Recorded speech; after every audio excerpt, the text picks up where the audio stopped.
Bosta laqgħu b'mod pożittiv l-aħbar imħabbra mill-Prim Ministru Robert Abela li l-art taż-Żonqor mhux ser tkun qed tintmess bħala parti mill-proġett tal-Università Amerikana ta' Malta u bekk se tingħata lura lin-nies.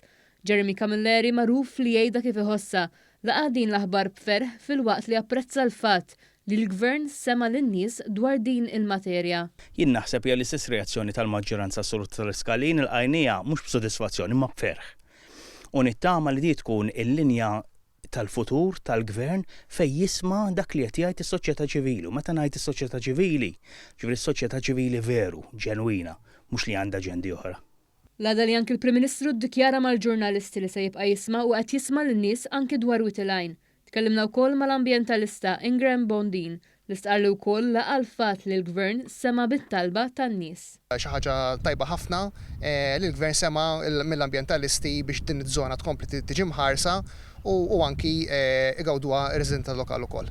Il-President ta' The Ramblers Association faħħar din id-deċiżjoni tal-Gvern li issa se tkun qed tillibera l-art għat-tgawdija tal-familji Maltin u Għawċin u li tmur jitfit ma' miżura tal-budget li jkun hemm il-Park tal-Inwadar. Anki l-proġett ta' forestazzjoni, eċetera, eċetera li ħajsir hemmhekk dak il-park żgur li ħajati spazju miftuħ ġdid u aħjar għal residenti ta' Marsa Skala, għax Marsa Skala hija waħda minn dawk iż-żoni fejn kien hemm ħafna żvilupp aggressiv dal-aħħar snin. Ġifieri żgur li hija xi ħaġa ta' ġid ta' residenti hemmhekk ukoll u tan-nies tal-lokalitajiet tal-madwar.